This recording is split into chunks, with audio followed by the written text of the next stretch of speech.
Xin chào, đồ ăn đây.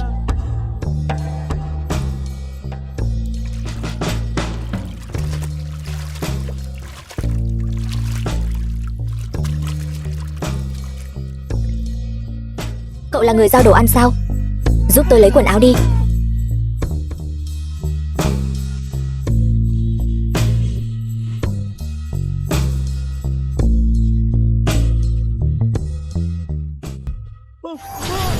Tiên giới, Diệp Tô. Sau đó bản đế đã bị thiếu phụ kia kéo vào trong một cái rụp. Đây chính là chuyện phong lưu của bản đế kiếp trước, khi còn ở phàm giới làm nghề giao đồ ăn. Tiên giới này, sao ngay cả một người phụ nữ cũng không có vậy? Tiên đế, Vô Tình Tông ở hạ giới đang thúc đẩy công pháp tu luyện sát thế chứng đạo. Khốn kiếp, thật vô lý. Bản đế ngày ngày chăm lo chính sự, ngay cả bóng dáng phụ nữ cũng chưa từng thấy. Bọn chúng đi phát vợ thì thôi, còn lấy mạng vợ nữa. Cái này, Vô Tình Tông này quả thực chẳng khác gì tà giáo. Vậy bản đế sẽ đích thân hạ phàm, vi hành một chuyến, điều tra triệt để chuyện này. Ngài muốn hạ phàm sao? Phàm giới e rằng không thể chịu đựng được tiên lực cường đại từ bản thể của ngài đâu. Chẳng phải vừa hay có một đệ tử Vô Tình Tông vừa mới mất mạng sao? Bản đế sẽ mượn xác hoàn hồn ngay, đi trải nghiệm cảnh tam thê tứ thiếp. Đi sửa chữa cái kiểu hành vi trái với luân thường đạo lý này.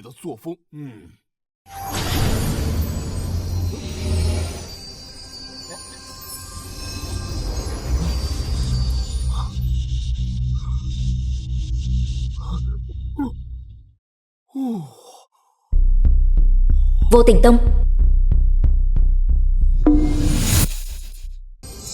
đệ tử cấp thấp, luyện khí tầng 1, đệ tử cấp thấp. Diệp Tô, gần đây tông môn đã bắt sống 3.000 nữ ma tu. Đã đến lúc ngươi đi chọn vợ rồi. Mã Hoành, tổng quản tông môn. Chọn vợ? Vừa mới hạ phàm đã được giao việc lớn. Đây là phát vợ sao?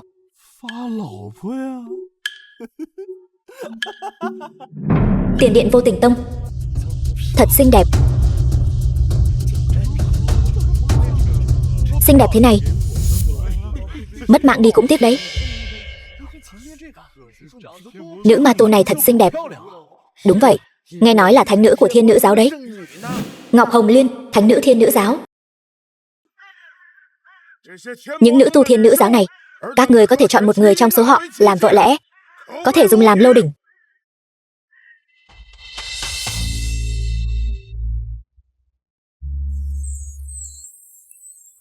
Con đường tu luyện được chia thành luyện khí, trúc cơ, kim đan, nguyên anh, 4 đại cảnh giới. Đại sư huynh Hàn Tiêu của chúng ta tuổi còn trẻ đã đạt đến cảnh giới trúc cơ tầng 9, quả thực là người đứng đầu trong thế hệ trẻ. Còn ngươi thì tuy chỉ là một đệ tử cấp thấp, nhưng lại đại diện cho thể diện của đại sư huynh đấy.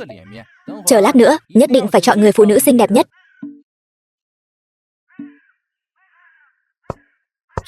Một đệ tử cấp thấp luyện khí tầng 1 cũng dám đến đây chọn vợ sao? Chuyện này ngươi không hiểu rồi. Người này tên là Diệp Tô, việc chọn vợ là để dâng cho đại sư huynh hưởng dụng. Hóa ra là một kẻ đội nón xanh sao? Chỉ là một đệ tử cấp thấp còn con, có thể dâng vợ cho bản thiếu gia đây. Đó là vinh dự vô thượng của hắn. Các người xem, hắn cười vui vẻ biết bao. Hàn Tiêu, đại sư huynh Vô Tình Tông, đúng là ngu. Bảo bọn họ cởi áo ngoài ra, ta muốn kiểm tra gân cốt của bọn họ một chút. Nếu có người không được chọn, lấy mạng.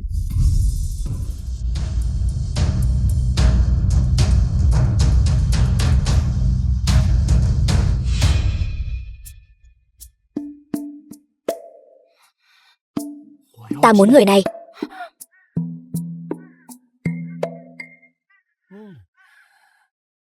Tiểu nương tử, ta giúp nàng cởi trói. Ta chính là nữ đế chuyển thế của Thiên Thánh Tông. Nếu không phải ta phi thăng thất bại, bị buộc phải chuyển thế trọng sinh, cớ gì phải sa sút đến mức trở thành lô đỉnh của một đệ tử cấp thấp.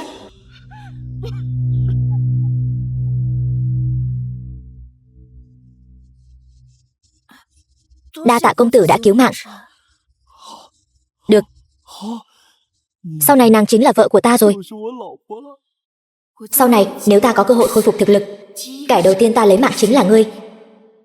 Làm việc cho ta. Yên tâm, ta sẽ không bạc đãi ngươi đâu. Hiểu rõ.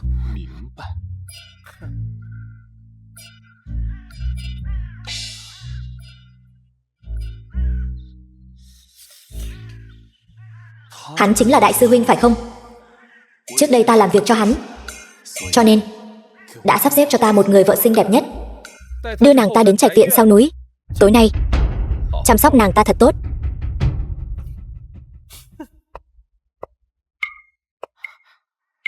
Ngay cả phòng cũng đã giúp ta mở sẵn rồi. Trạch viện sau núi.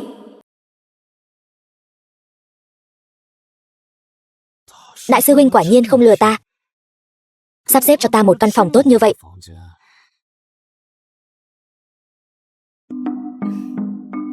Đa tạ công tử đã cứu mạng.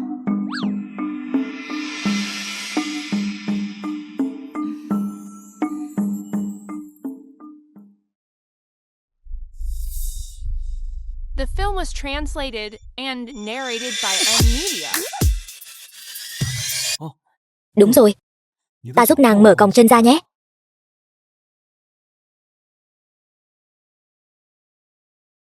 Đừng phí công vô ích nữa. Còng chân này được chế tạo từ huyền thiết, nếu không có thần kiếm, không thể nào phá vỡ được. Thần kiếm. Nhân tiện nói đến, Vô Tình Tông này và tiên đế ngài cũng có nguồn gốc sâu xa. Thần kiếm Trấn Sơn của bọn họ chính là thanh kiếm mà năm đó ngài tùy tiện vứt bỏ. Thì ra là thanh kiếm rách nát kia của ta sao? Kiếm đến.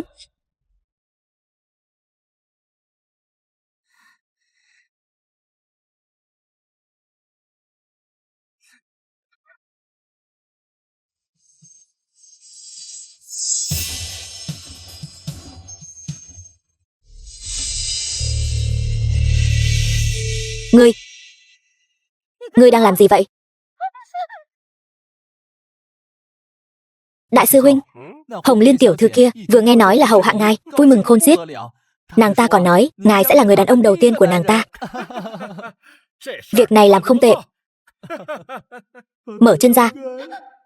Công tử, ngài nhẹ tay thôi.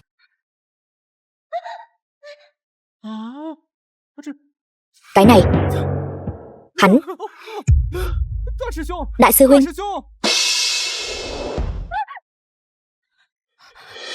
Một thanh kiếm rách nát cũng có thể phá vỡ huyền thiết sao? Xem ra còng chân của Vô Tình Tông cũng chỉ là hư danh mà thôi, chứ không phải được chế tạo từ huyền thiết thật sự. Về đi. Cái này.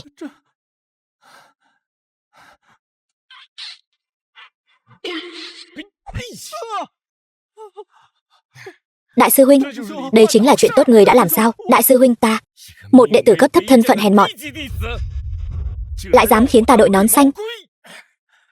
Ta lấy mạng ngươi. Hàn Tiêu, là truyền âm của trưởng môn chân nhân. Đệ tử có mặt, mau đến gặp ta. Vâng. Diệp Tô, ngươi chờ đó cho ta. Ta nhất định sẽ lấy mạng ngươi.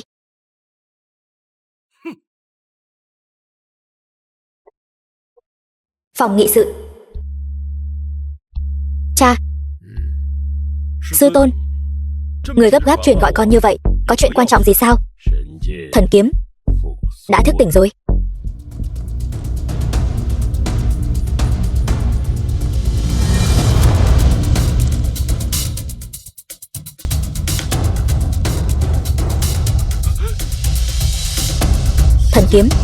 Thần kiếm sao lại động đậy?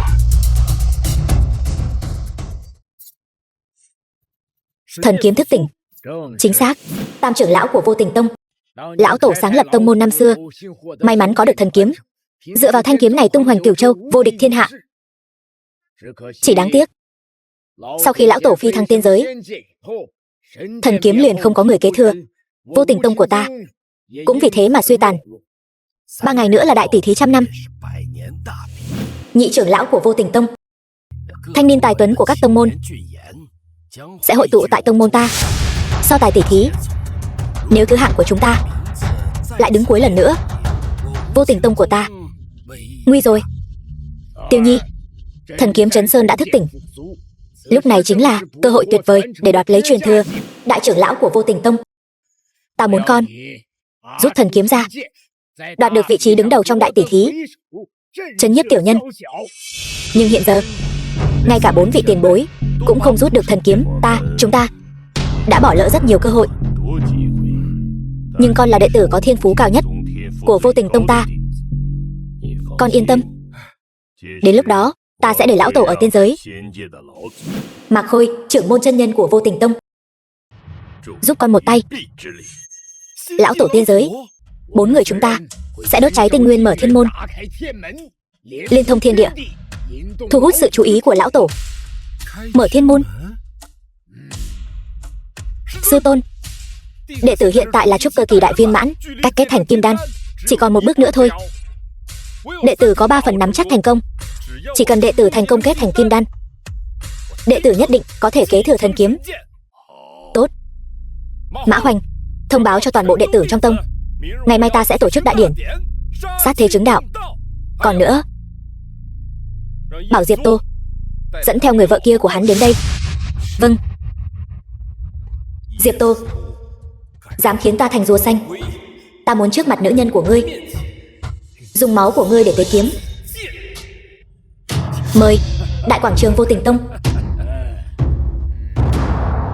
Mọi người mau lại xem, đại sư huynh muốn sát thế chứng đạo kia.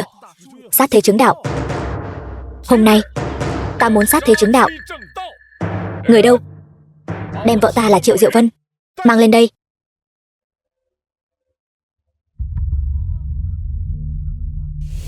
Triệu Diệu Vân, vợ Hàn Tiêu. Đi nhanh lên. Vợ ơi, nàng xem ta hôm nay có đẹp trai không? Đệ tử cấp thấp, đúng là đệ tử cấp thấp. Thật là thô tục. Quỳ xuống. Vô Tình Tông của ta chủ yếu tu luyện vô tình đạo pháp. Năm đó ta đã gieo tình trùng vào người ngươi, dẫn phàm tâm mà nhập tình đạo. Hôm nay tình trùng đã chín, ta liền ở đây sát thế chứng đạo, tạo ra kim đan. Triệu Diệu Vân, chịu mất mạng đi. The film was Khoan đã. translated and narrated by M Media.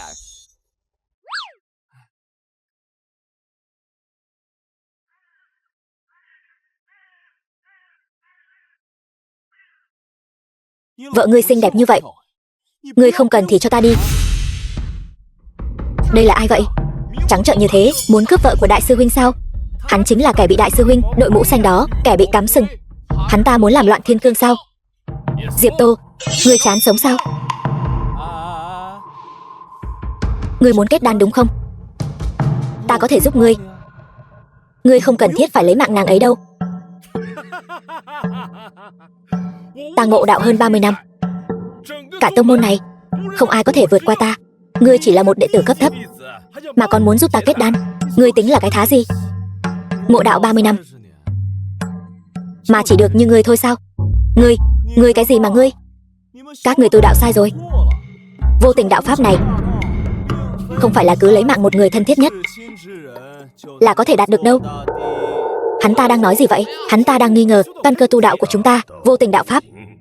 Lý niệm của Vô Tình Tông chúng ta chính là trảm phàm tâm, diệt nhân dục. Phải có tình trước, sau đó mới vô tình. Mà việc vô tình nhất chính là lấy mạng vợ. Đại đạo là vô tình, nhưng lấy mạng vợ không thể chứng đạo được. Hơn nữa, còn làm tổn hại đến đạo tâm của các ngươi. Thử hỏi, các ngươi cưới một người nhất định phải lấy mạng, ngay từ đầu đã gieo xuống nhân quả, thì không thể nào thật sự có tình được. Vậy nói gì đến vô tình nữa? Chỉ là một đệ tử cấp thấp nhỏ nhoi, lại dám nghi ngờ diệu pháp vô thượng của tông ta. Ta thấy ngươi đang tìm mất mạng. Khoan đã. Ngươi đối với vô tình đạo pháp có kiến giải gì? Nào. Cái gọi là Diệt nhân dục là chỉ dục vọng của con người, chứ không phải là phải lấy mạng vợ đoạn tình. Các ngươi đều đã bóp méo lý niệm rồi. Nếu lấy mạng vợ không thể chứng đạo, thì làm sao cầu được đại đạo vô tình? Hành động vô tình này phải là như thế này mới đúng.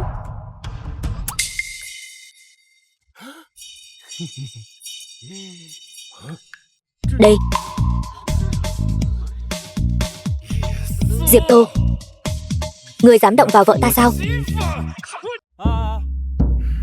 Ta đang giúp ngươi chứng đạo vô tình, đột phá cảnh giới. Cái gọi là trảm phàm tâm, diệt nhân dục, chính là nói về việc phải đoạn tuyệt tình dục của bản thân. Ta làm bất cứ điều gì với Diệu Vân, ngươi đều có thể không hề lay động. Ngươi mới có thể thực sự lĩnh ngộ chân lý của vô tình.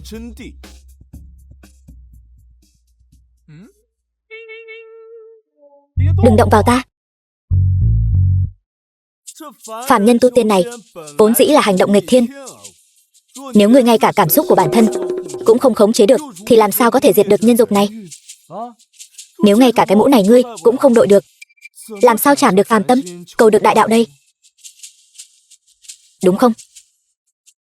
Ta lấy mạng ngươi, bản tọa dường như đã lĩnh ngộ được rồi. Sư tôn, người trưởng môn này bị ngốc rồi sao? Lời của một đệ tử cấp thấp mà cũng tin. Đại sư huynh, nhẫn nhịn chút cào hỏng đại sự đó. Chẳng lẽ người muốn ta làm kẻ bị cắm sừng cho hắn sao? Không. Đại sư huynh, ta không có ý đó. Bình thường đều là đại sư huynh cắm sừng cho người khác, không ngờ bây giờ lại ngược lại. Quả là một nỗi nhục nhã tột cùng. Đại sư huynh mất hết thể diện, e rằng sẽ ảnh hưởng đến đạo tâm rồi. Đừng nói nữa. Im miệng.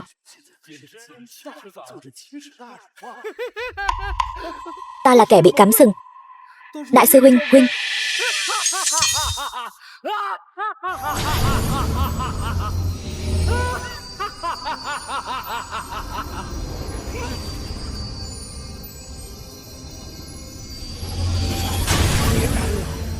Kết đan rồi.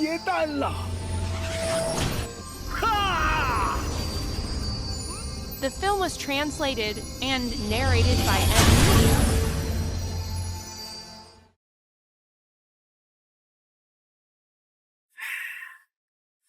Ta kết đan thành công rồi. Thành công rồi. Chúc mừng đại sư huynh kết đan thành công. Thật sự kết đan rồi. Diệp Tô, hôm nay ta nhất định phải lấy mạng ngươi. Hóa ra đây mới là chân lý của Vô Tình Tông. Chúng ta đều sai rồi. Diệp Tô mới là người đúng. Hàn Tiêu kết đan thành công. Nếu có thể thuận lợi kế thừa thần kiếm, Vô Tình Tông chúng ta hôm nay có thể nói là song hỷ lâm môn. Chuyện không nên chậm trễ. Chúng ta lập tức liên thông thiên địa, triệu hồi lão tổ. Vô tình đạo pháp, liên thông thiên địa. Thiên môn mở.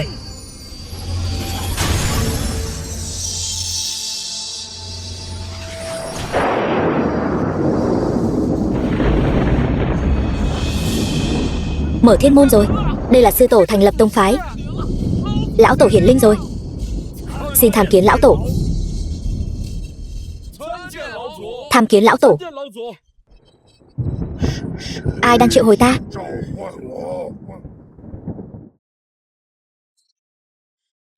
Tiên đế. Lão tổ của Vô Tình Tông. Đây chẳng phải là lão nô làm tạp vụ ở tiên giới sao? Hắn chính là lão tổ sáng lập Vô Tình Tông. Lão tổ, đệ tử là Hàn Tiêu của Vô Tình Tông, là người có thiên phú cao nhất trong thế hệ trẻ.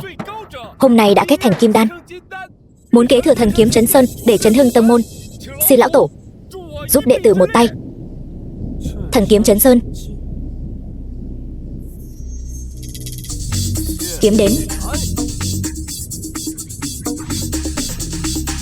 Đại sư huynh sắp kế thừa thần kiếm Trấn Sơn rồi. Nếu có thể thừa kiếm thành công, đại sư huynh sẽ là người đứng đầu của toàn bộ giới tu tiên. Tương truyền sau khi tu kiếm thành công, phải lấy mạng người tế kiếm thì thần kiếm mới chịu nhận chủ. Không biết đại sư huynh sẽ lấy mạng ai để tế kiếm đây? Còn có thể lấy mạng ai nữa? Đương nhiên là lấy mạng Diệp Tô rồi. Diệp Tô này tuy là đệ tử cấp thấp, nhưng hiện tại ta chỉ có thể dựa vào hắn. Nếu Hàn Tiêu lấy mạng hắn, ta cũng chắc chắn phải mất mạng. Ta có thể giúp ngươi, nhưng thần kiếm có linh. Việc có thể nhận kiếm thành công hay không còn phải xem tạo hóa của ngươi.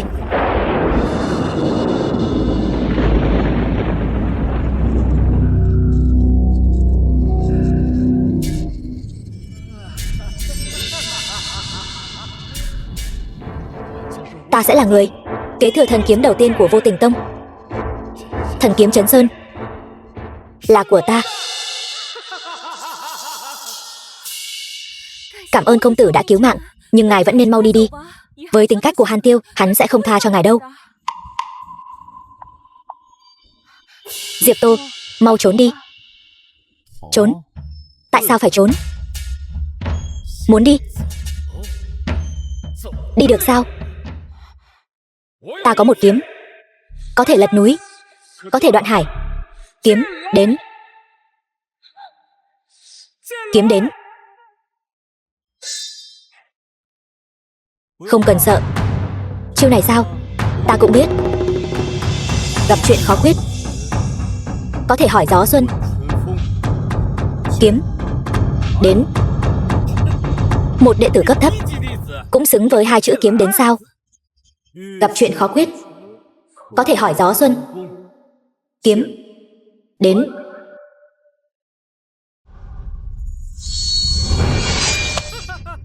Một đệ tử có tu vi luyện khí tầng 1 cũng học người ta hô kiếm đến. Hắn ta nghĩ hắn là ai chứ? Đại sư huynh chính là người đứng đầu tông môn, thiên tài đương thời. Kiếm của ta sao lại rung động? Chuyện gì đang xảy ra vậy?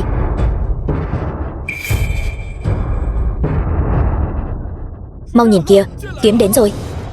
Mau nhìn kìa, kiếm đến rồi.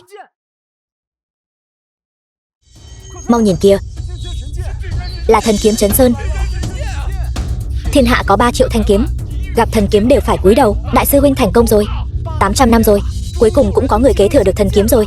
Đây là vinh quang vô thượng của Vô Tình Tông chúng ta. Thành công rồi. Hắn ta vậy mà, thật sự thành công rồi. Thần kiếm chỉ đi theo thiên tài cường giả, chỉ dựa vào đệ tử như ngươi cũng xứng kế thừa thần kiếm sao? Kiếm đến. The film was translated and narrated by M Media.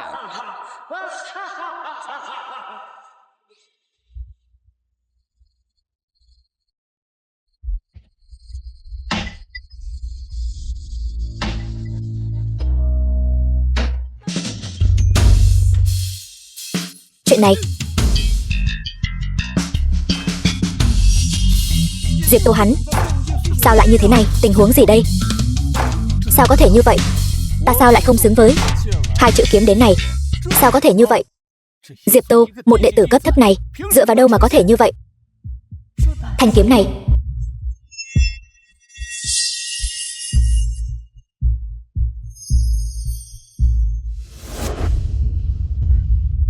chẳng lẽ hắn là tiên thiên kiếm thể?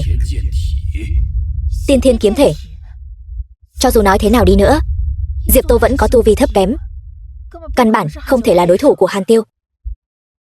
Lão Tổ, ta mới là đệ tử kiệt xuất nhất, người đứng đầu thế hệ trẻ. Chỉ có ta mới có tư cách kế thừa thần kiếm. Dựa vào đâu thần kiếm lại rơi vào tay hắn? Đúng vậy, đại sư huynh mới là người đứng đầu. Chỉ có cường giả mới có thể nhận được sự công nhận của thần kiếm. Ta mới là người kiệt xuất nhất của Vô Tình Tông. Chuyện gì đang xảy ra vậy? Chuyện này, lão tổ sắp nổi giận rồi. Diệp Tô, ngươi còn không mau trả kiếm lại cho Tiêu Nhi. Trả lại cho hắn. Quân tử nên kính sợ thiên mạnh, mà không sợ uy quyền. Ta chẳng lẽ không xứng sao? Lão tổ nổi giận rồi. Tên Diệp Tô to gan, dám bất kính với lão tổ. Mau đặt kiếm xuống. Truyền thừa thần kiếm đã hoàn thành. Chuyện này, Diệp Tô, kiếm là của ta. Nếu ngươi đã muốn thanh kiếm này đến vậy, vậy ta cho ngươi đấy.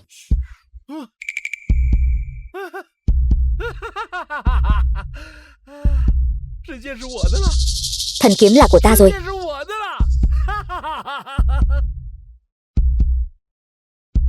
Diệp Tô, nếu ngươi đã chủ động vứt kiếm tìm mất mạng, vậy ta sẽ không khách khí nữa.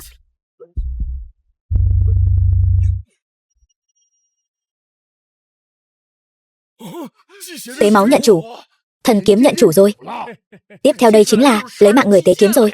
Diệp Tô gặp xui xẻo rồi. Bây giờ ta là chủ nhân của thần kiếm. Diệp Tô, ngươi hãy chịu mất mạng đi. Chuyện gì đang xảy ra vậy? Ta cảm thấy thần kiếm đang sợ hãi hắn. Tại sao? Hắn chỉ là một đệ tử mà thôi.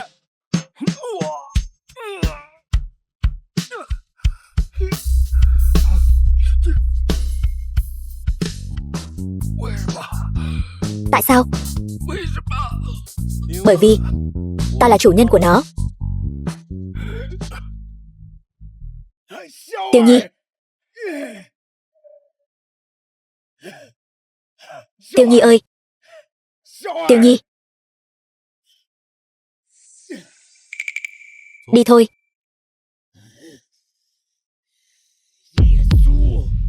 Diệp Tô. Vô Tình Tông. Diệp Tô sư thúc, người đã giúp Hàn Tiêu đột phá cảnh giới, lại còn kế thừa thần kiếm, đúng là đã lập đại công cho tông môn rồi. Pháp môn ngộ đạo này của ngươi quả thực là vô cùng kỳ diệu đó nha.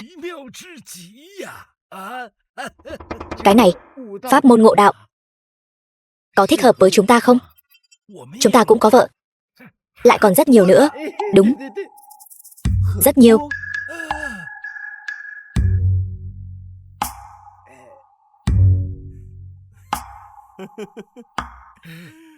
Nào.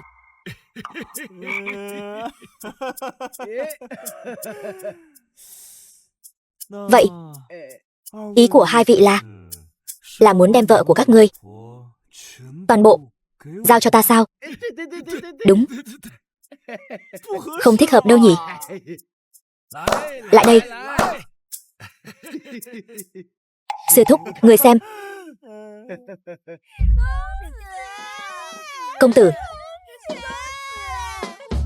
Chúng ta đến rồi. Công tử. Chúng ta đến rồi. Công tử. Hôn một cái đi, công tử. Nào.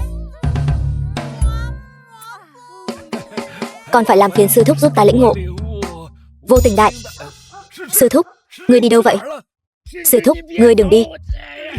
Các ngươi đang làm gì vậy? Diệp sư thúc, cảnh giới của ta đã đỉnh trệ cả 100 năm rồi, ngươi nhất định phải giúp ta. Ngươi đỉnh trệ cả 100 năm, liên quan quái gì đến ta chứ? Xông lên. Nhanh, công tử, chúng ta đến rồi. Đừng có qua đây. Đồ phế vật nhà ngươi.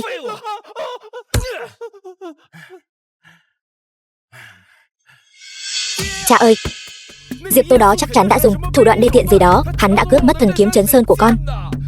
Người phải làm chủ cho con. Tiêu Nhi, con là tương lai của tông ta. Vô Tình Tông chúng ta nhất định sẽ làm chủ cho con. Trưởng môn sư huynh, ngươi thấy thế nào? Nếu ta không nhìn nhầm, Diệp Tô đó chính là tiên thiên kiếm thể, tương truyền là bẩm sinh có thể khống chế vạn kiếm. Tiên thiên kiếm thể sao? Đúng vậy. Bằng không, với tu vi thấp như vậy của Diệp Tô, làm sao có thể được thần kiếm nhận chủ? Đại tỷ thí 100 năm sắp bắt đầu rồi. Thanh thần kiếm này giao vào tay Tiêu Nhi mới có thể áp đảo quần hùng. Ta thấy hay là thế này đi. Đưa Diệp Tô đến Hậu Sơn, mượn tay Bạch Nhược tiểu sư tổ, luyện hóa tiên thiên kiếm thể của hắn, để Tiêu Nhi sử dụng. Vậy chẳng phải chúng ta sẽ trở thành người của tà giáo sao? Diệp Tô này dù sao cũng là đệ tử chính thức của tông ta. Nếu chuyện này truyền ra ngoài, sau này chúng ta làm sao quản lý tông môn đây? Sư tôn, tu tiên giới này vốn dĩ là lấy cường giả làm tôn mà. Một tên Diệp Tô nhà hắn chỉ là luyện khí cảnh tầng 1 còn con. Dựa vào cái gì? Thần kiếm ở trong tay hắn chẳng khác nào ngọc quý bị vùi dập. Nếu thần kiếm ở trong tay ta, cho dù cường giả nguyên anh cảnh đến xâm phạm, ta cũng nhất định sẽ lấy mạng hắn. Đúng vậy. Trưởng môn sư huynh, huynh và đệ hôm trước để mở ra thiên môn, mời lão tổ xuất hiện, đã tiêu hao hết tất cả linh lực. Hiện giờ, thực lực thậm chí còn không bằng Tiêu Nhi. Đại tỷ thí ngày mốt, các tông môn khác nhất định sẽ gây khó dễ cho chúng ta. Chỉ có Tiêu Nhi mới có thể áp đảo Quân Hùng. Còn phải cân nhắc gì nữa? Chẳng lẽ dựa vào Diệp Tô đó để cứu vớt tông môn sao? Dựa vào hắn dùng thực lực thấp kém đó để đánh bại toàn bộ mọi người sao? Sư huynh, chuyện này liên quan đến sự tồn vong của tông môn đó. Được, cứ làm theo ý của đệ đi.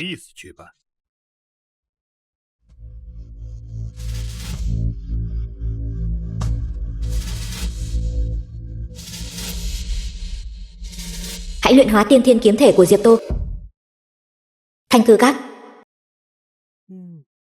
Công tử, Bạch Nhược tiên tử này là tiểu sư tổ của Vô Tình Tông.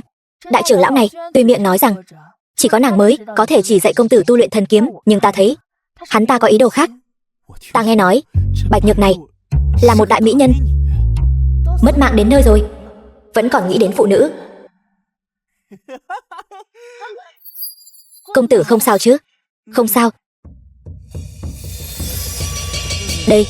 Đây là Thiên La trận. Công tử, chúng ta cứ đợi ở đây đi. Không vào được đâu. Đợi. Ta bây giờ đã không đợi được nữa rồi. Ta phá nó ra là được chứ gì. Công tử, Bạch Nhược tiên tử là đại tu sĩ Nguyên Anh cảnh, không phải luyện khí sĩ như chúng ta, muốn phá là phá được đâu. Nguyên Anh cảnh thì ghê gớm lắm sao? Thiên trận do Bạch Nhược tiên tử bố trí, cả giới tu tiên cũng không có mấy người phá được, chỉ dựa vào ngươi mà cũng muốn. Hắn ta lại phá được trận pháp rồi.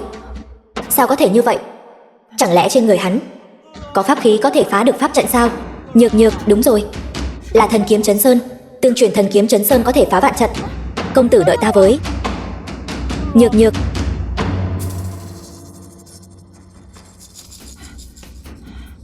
Lại đây, cầm giúp ta cái này, đợi ta ở đây. Ta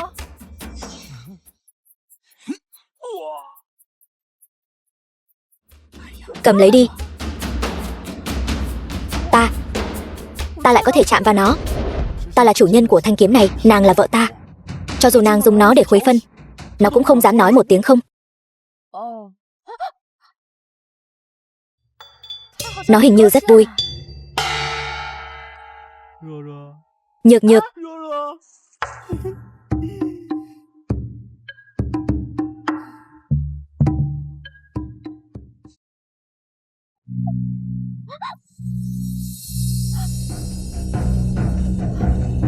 Ta lại có thể phát huy được uy lực của nó. Với tu vi luyện khí tầng 9 hiện tại của ta, cho dù là đối mặt với Hàn Tiêu kết đan, cũng có sức mạnh để chiến đấu. Hãy luyện hóa tiên thiên kiếm thể của Diệp Tô.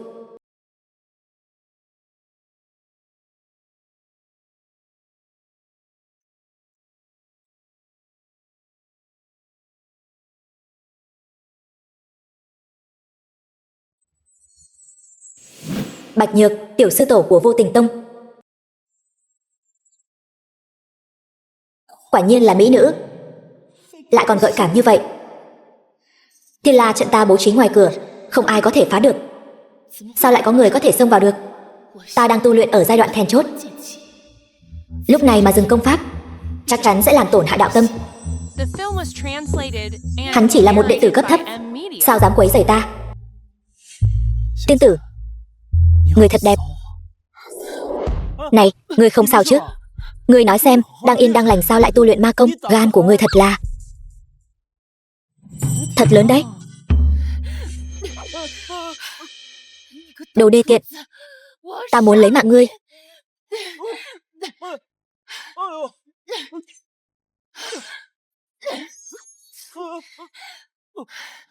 Ngươi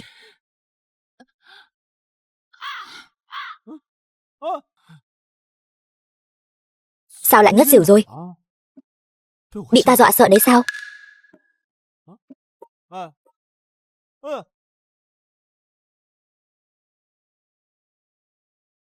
Ngươi nói xem, đang yên đang lành, ngươi tu luyện ma công làm gì chứ?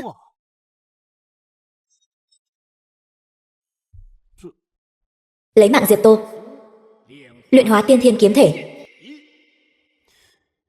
Hay cho ngươi lão già kia, còn muốn lấy mạng ta?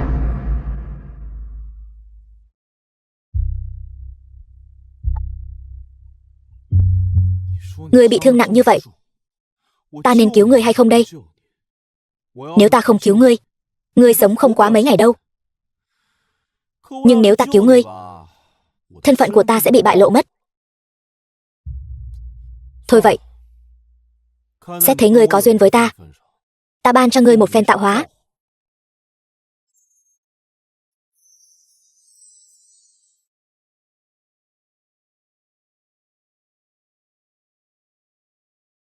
Đây là thiên địa dị tượng.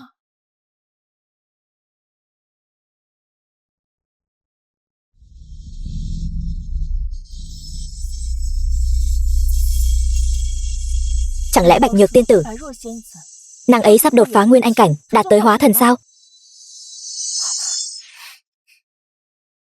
Linh khí thật nồng đậm. Đây cũng là thời cơ tốt để ta tu luyện.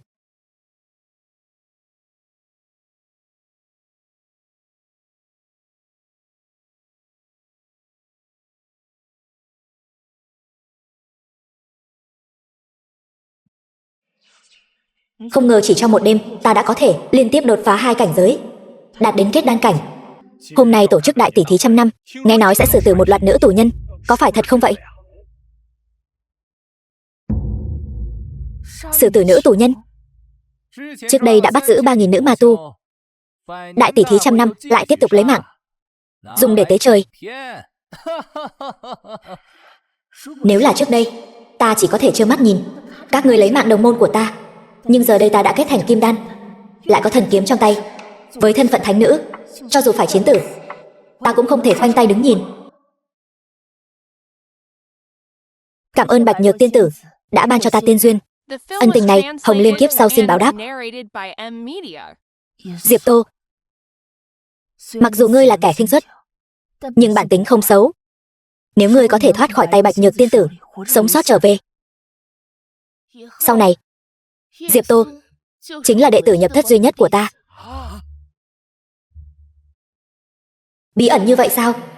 Ta sẽ để ngươi ở lại bên cạnh ta, xem rốt cuộc ngươi có bí mật gì. Diệp Tô, ngươi nhập môn 10 năm rồi, tu vi vẫn dừng lại ở luyện khí tầng 1. Chỉ cần ngươi chịu khó học hỏi và khổ luyện, nhất định có thể cầu được đại đạo. Công tử, chỉ cần ngươi nỗ lực tu luyện, nhất định sẽ sớm trở thành trúc cơ cảnh. Trúc cơ? Sau này ngươi cứ theo ta cùng tu hành, có gì không hiểu cứ hỏi ta. Không cần, ta không có gì không hiểu. Cái gì cũng hiểu hết. Được. Vậy thì để ta xem thử pháp quyết nhập môn của ngươi. Ngưng thần tụ khí luyện đến đâu rồi? Ngưng thần tụ khí? Loại này quá đơn giản rồi, ta không học. Ngay cả pháp quyết cơ bản nhập môn cũng không biết, thì đừng có giả vờ ở đây nữa. Đây chính là ngưng thần tụ khí. Năm đó Hàn Tiêu chỉ dùng 3 tháng là đã học được rồi, được coi là thiên tài đỉnh cấp của giới tu tiên. Nếu ngươi có thể học được trong vòng 1 năm, vậy thì thiên phú của ngươi đủ để nghiền ép Vô Tình Tông. Chỉ có thế này thôi sao?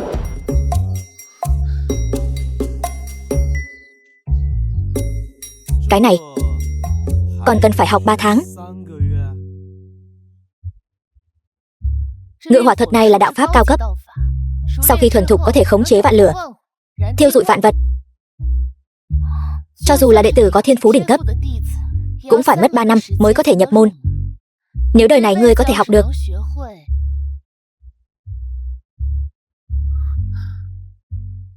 thế này,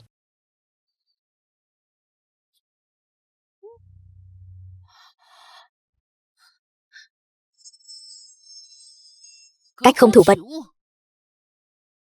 Cách không thủ vật.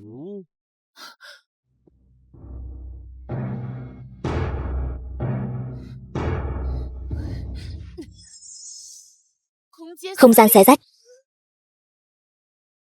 Không gian xé rách hả? Đây là học sao? Đây là đại sư rồi.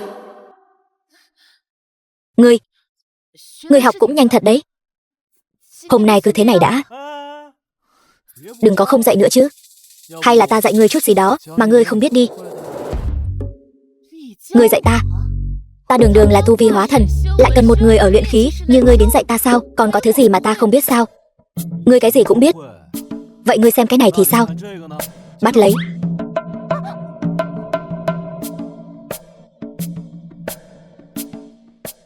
Không thiên dị tượng.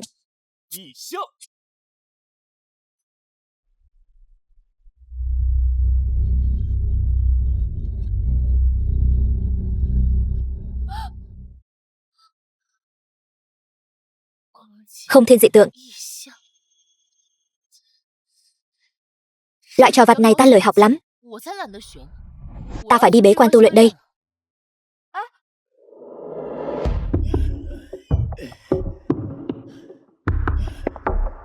Tiêu Nhi. Tiêu Nhi ơi. Tiêu Nhi. Cha. Con xong đời rồi. Tiêu Nhi. Bạch Nhược đó đã thành công tiến vào hóa thần cảnh. Bây giờ người có thể cứu con chỉ có lão tổ thôi. Lão tổ.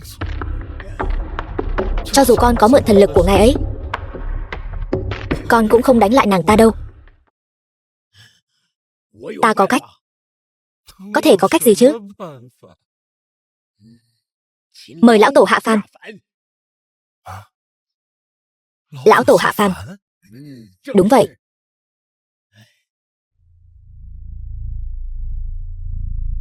Tiêu Nhi, chi mạch của chúng ta là huyết mạch trực hệ của lão tổ. Năm xưa, khi lão tổ phi thăng, để ngăn chặn hậu nhân Hàn gia chúng ta gặp phải kẻ địch mạnh mà bị tuyệt hậu, liền giao lại khối ngọc này. Sau này nếu gặp phải nguy cơ diệt tộc, diệt chủng, hãy nhỏ máu lên khối ngọc này. Người biết được sẽ hạ phàm.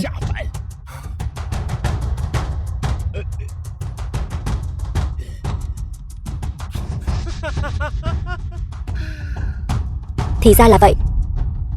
Chúng ta là hậu duệ của lão tổ. Tiêu Nhi, dùng máu của con kích hoạt khối ngọc này, thông đạt thiên đình.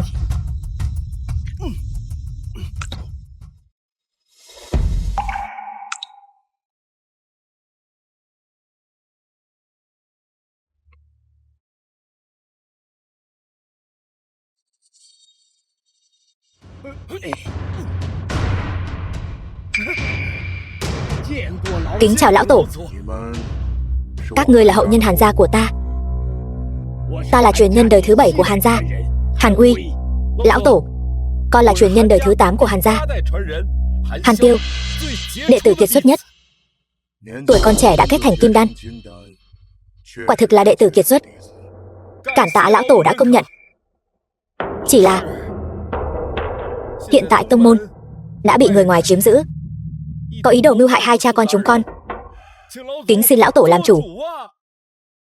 Chuyện này ta đã biết, nhưng tiên phàm cách biệt. Sức mạnh của ta có thể chiếu xuống phàm gian, đó là bởi vì tiên đế gần đây không có mặt ở tiên giới. Lần này ta hạ phàm đã vi phạm tiên điều, tuyệt đối không thể bị phát hiện đâu. Thì ra tiên đế cũng thích trốn việc sao? Lớn mật. Đệ tử biết tội. Tiên đế là chúa tể của vạn thân, phàm nhân như ngươi sao lại dám bàn tán lung tung? Nếu còn có lần sau, cho dù ngươi là hậu nhân của ta, ta cũng nhất định chém ngươi. Vãn bối biết tội. Tu vi hóa thần chính là chiến lược mạnh nhất trên thế giới này. Pháp lực của ta cũng chỉ là hóa thần. Đối phó với Bạch Nhược, ta không có đủ 10 phần nắm chắc đâu. Chuyện này, lão tổ, vậy thì phải làm sao đây? Đây là mê hồn đan của tiên giới. Chỉ cần ngươi ở nơi ở của Bạch Nhược, đốt viên mê hồn đan này, trong vòng 10 hơi thở, nàng ta sẽ tê liệt. Đa tạ lão tổ. Sư thúc, mùi vị này thế nào? Sư thúc, người nếm thử cái này. Sư thúc, Hàn Tiêu này đã thất thế rồi, sau này người chính là đại sư huynh trong lòng chúng con. Ý của ngươi là ta còn không bằng cái tên Hàn Tiêu đó sao?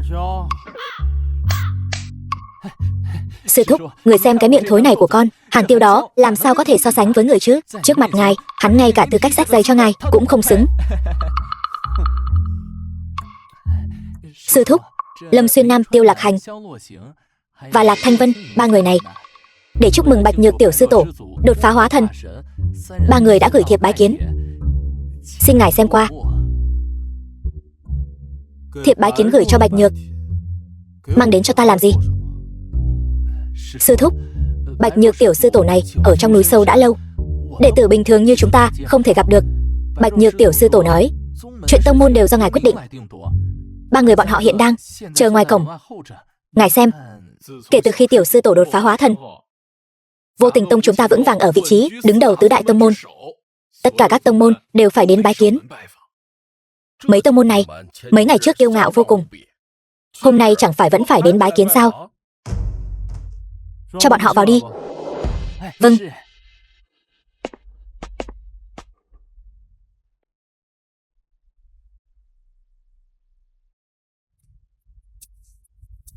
Diệp Tôn này có đức có tài gì mà lại có thể được Bạch Nhược tiên tử nhận làm đệ tử nhập thất? Chẳng qua là tiểu nhân đắc chí thôi. Hắn ta chính là kẻ chuyên ăn bám đấy.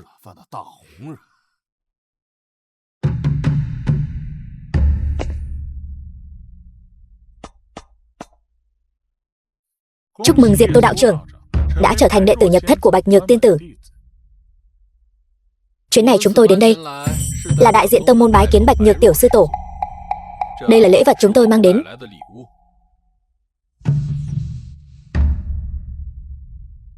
Đây là cực phẩm linh nhưỡng mà gia sư đã cất giữ trăm năm.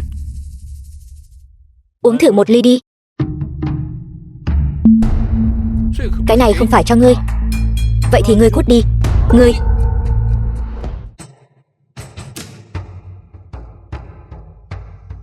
Mời.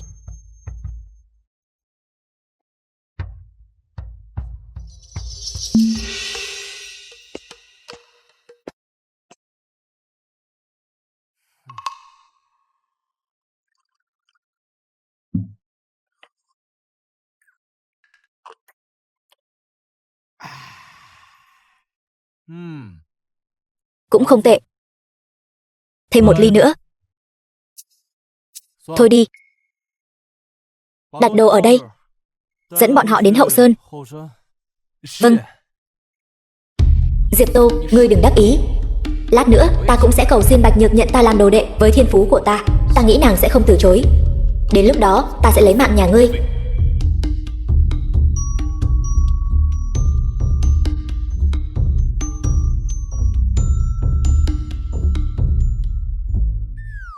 Sư thúc, tiểu sư tổ xưa nay không thích gặp người ngoài. Nhiều người như vậy đi đến, không sợ quấy rầy tiểu sư tổ thanh tu sao? Quấy rầy thì cứ quấy rầy. Nếu quấy rầy tiểu sư tổ, nàng sẽ lấy mạng bọn họ. Chuyện này liên quan gì đến Diệp mỗ ta? Đúng. Sư thúc, hôm đó Hàn Tiêu sát thế chứng đạo, ngài đã nói ra lời kinh người, đề xuất trảm phàm tâm và lý luận mới diệt nhân dục, nói rằng đội chiếc mũ này mới có thể lĩnh ngộ được vô tình chân chính. Kết quả là Hàn Tiêu đó đã đột phá cảnh giới ngay tại chỗ. Nói như vậy, người cũng muốn. Cho nên chúng tôi cũng gọi vợ đến đây để hầu hạ ngài, tiện thể để sư thúc xem bọn họ có tướng vượng phu hay không. Vậy thì xem sơ qua một chút đi.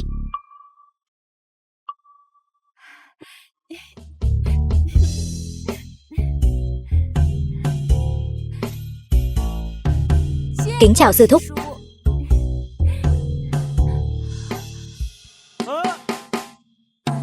Ngươi đừng qua đây. Đi đi.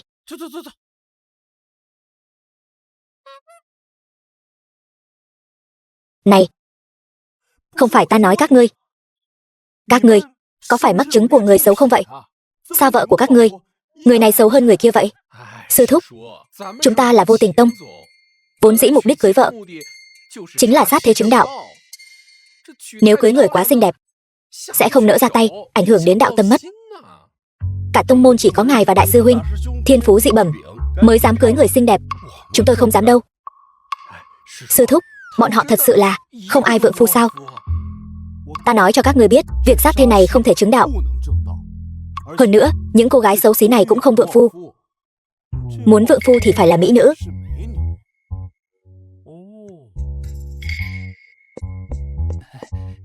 Sư thúc, tiểu sư tổ Bạch Nhược truyền gọi ngài. Thôi được rồi, những lời ta nói các người tự mình lĩnh hội đi. Bây giờ ta phải đi cùng tiểu thiếp của ta luyện công đây.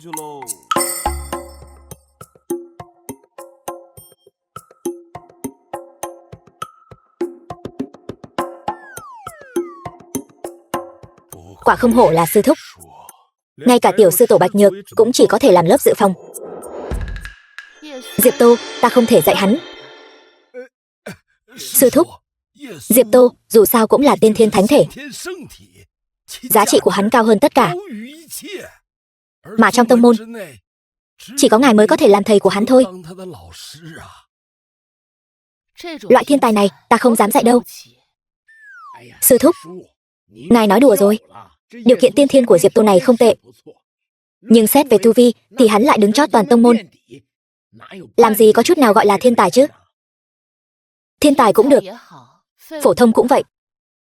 Tóm lại, ta không muốn có bất kỳ quan hệ gì với hắn. Chuyện này, tiên tử, ba vị anh kiệt cầu kiến. Bọn họ đến làm gì? Cho bọn họ vào.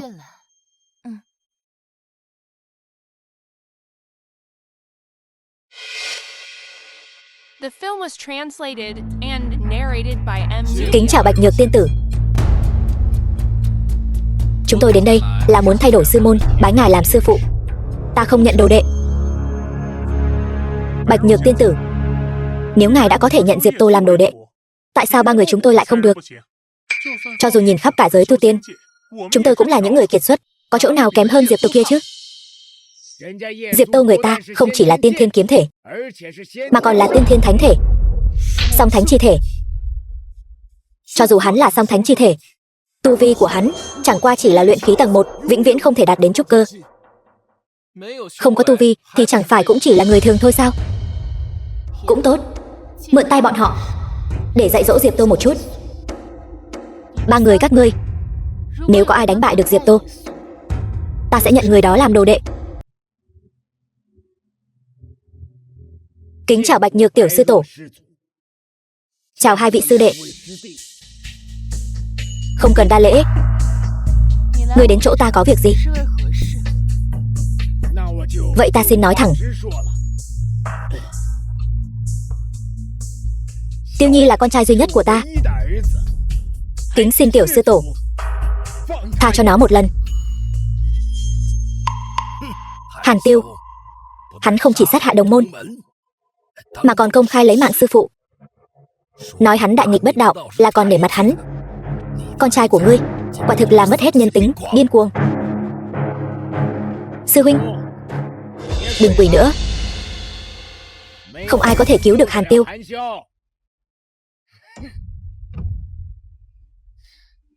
Ta sao lại? Hình như ngửi thấy mùi hương nến. Hình như đúng là vậy.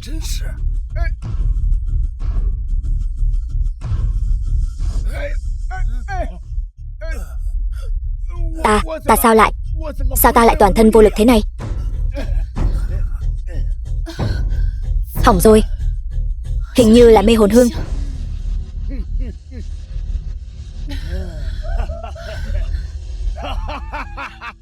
Tên họ Hàn kia, ngươi đang giở trò quỷ gì vậy? Đương nhiên là lấy mạng các ngươi rồi.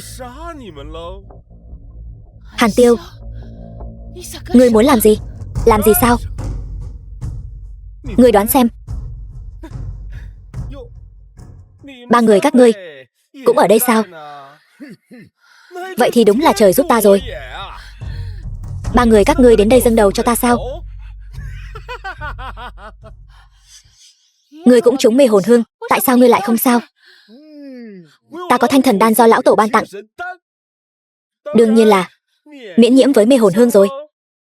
Ngươi, lão tổ, The film was ngươi dám động dụng sức mạnh của lão tổ. translated and narrated by M Media. Động dụng sao? Lão tổ đã hạ phàm rồi. Cái gì? Lão tổ thật sự đã hạ phàm sao? Hàn Tiêu, ngươi muốn lấy mạng ta? Dược lực của mê hồn hương này chỉ có thời gian bằng một nén hương.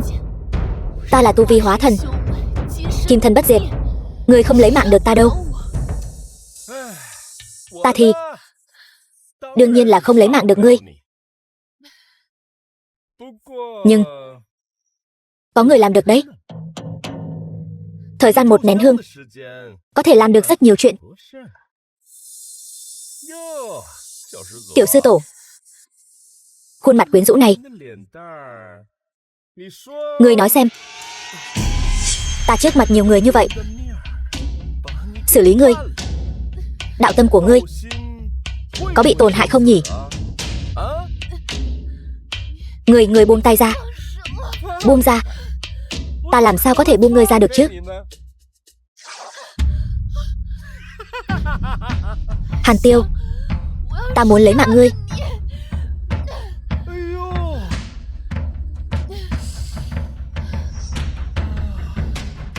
Đến đây, lấy mạng ta đi.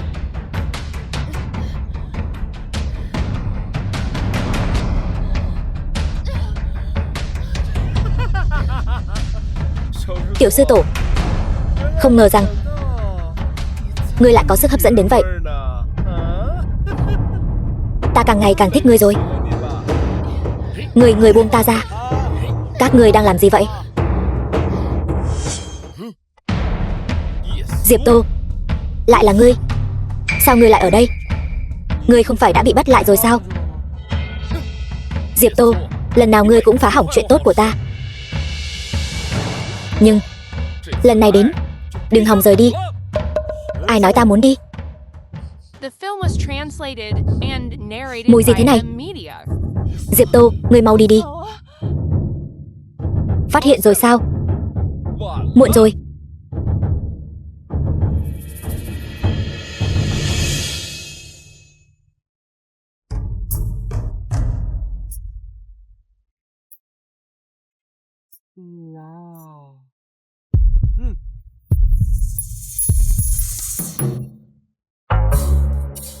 Đây không phải là mùi vị quê hương của ta sao? Đây chẳng phải là mùi vị của thuốc lá sao?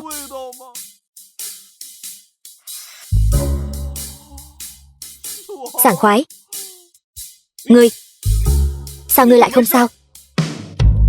Ta tại sao phải gặp chuyện chứ? Diệp Tô, ngươi mau chạy đi.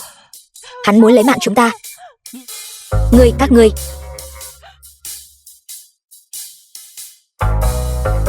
đều bị làm sao vậy? Diệp Tô, chúng ta đều đã trúng mê hồn hương của Hàn Tiêu. Chính là cái thứ trong tay người đó. Mê hồn hương. Cái này, hóa ra mê hồn hương ngửi vào lại sảng khoái đến thế sao?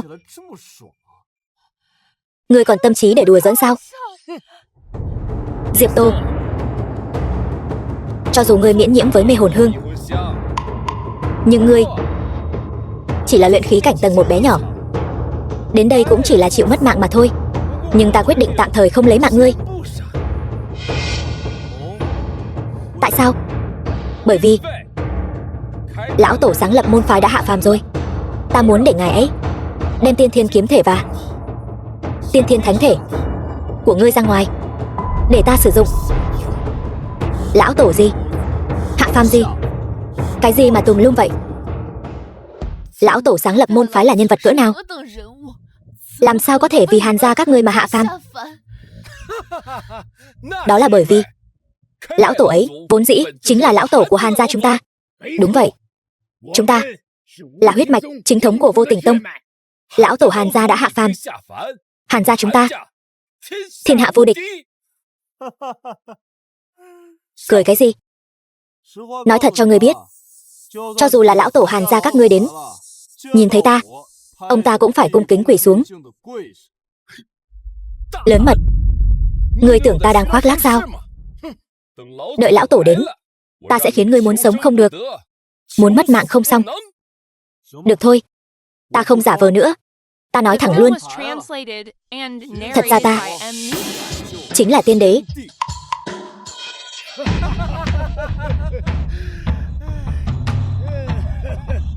Thật nực cười. Ngươi đại nghịch bất đạo. Đại nghịch bất đạo. Bây giờ mau quỳ xuống. Có lẽ còn đường sống. Bảo ta cầu xin tha thứ. Nực cười. Trên thế giới này không một ai có thể khiến ta quỳ xuống. Kẻ nào tự xưng tiên đế?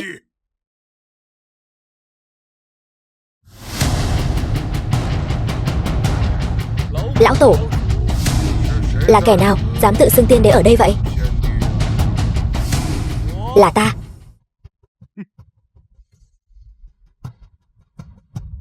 Một đệ tử luyện khí cảnh lại dám vọng xưng là đế. Hàn Tiêu, lên. Vâng. Hay là ngươi nhìn kỹ lại lần nữa xem.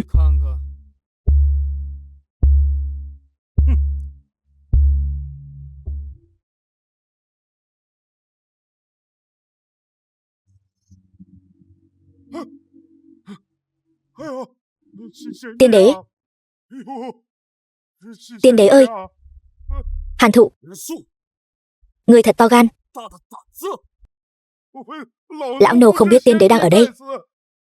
Xin tiên đế tha mạng. Tiên đế.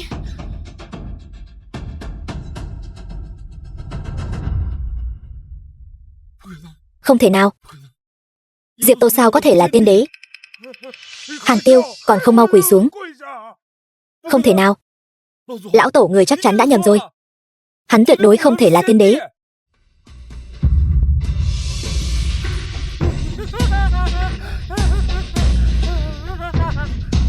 Ta là thiên tài. Ta mới là thiên tài đó. Hiện tại ta là đệ nhất tông môn. Ta là rùa xanh. Ta là thiên tài. Tiêu Nhi, con bị làm sao vậy?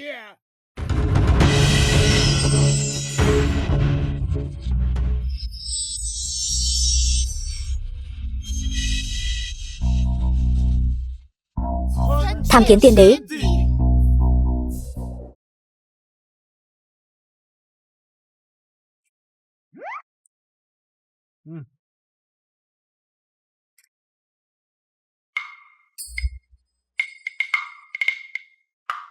Vô vị. Thật sự quá vô vị. Làm tiên đế còn không thú vị bằng làm một đệ tử của Vô Tình Tông. Trên trời một ngày, dưới đất một năm. Dưới hạ giới đã mười mấy năm trôi qua rồi. Bạch Nhược đã sớm đạt hóa thần. Sao nàng ấy vẫn chưa phi thăng lên đây? Không được. Ta phải xuống Vô Tình Tông xem sao. The film was translated and narrated by M. Media.